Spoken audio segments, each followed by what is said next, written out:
भगवान कृष्ण का महल उत्सव और खुशियों से भरा हुआ है। भगवान कृष्ण की पत्नी रुक्मणी देवी अभी अभी एक बच्चे को जन्म दिया है। अचानक में बच्चा गायब हो गया। बच्चे का अपहरण हो गया था। पूरा माहौल एकदम बदल गया। रुक्मणी देवी फूट फूट कर रोने लगी। सभी दासियां उन्हें शांत करने की कोशिश कर रही थी। भगवान कृष्ण को भी समझ नहीं आ रहा था कि क्या हुआ और क्यों हुआ।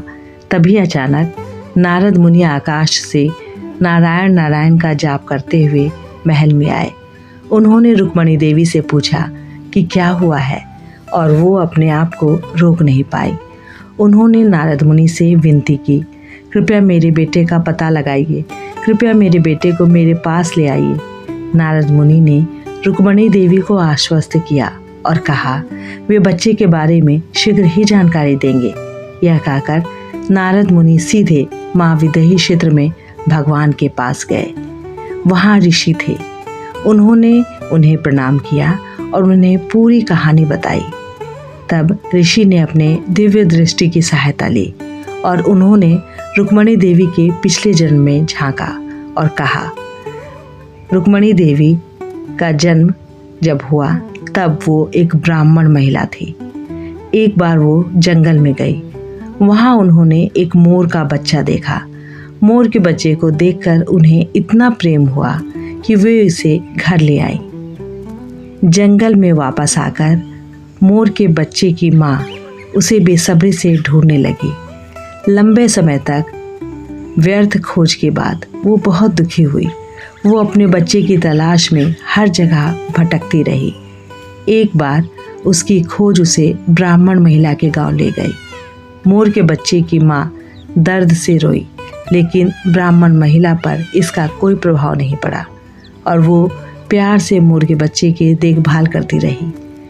गांव वालों ने भी उसे मोर के बच्चे को वापस देने के लिए मनाने की कोशिश की, लेकिन उसने उसकी बात भी नहीं सुनी।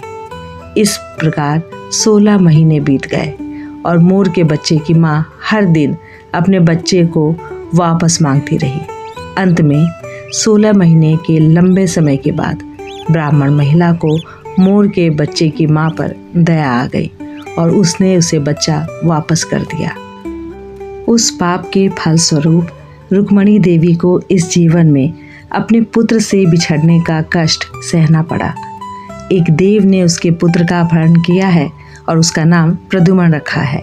अब 16 वर्ष के बाद बालक का अपनी माता से पुनर्मिलन होगा।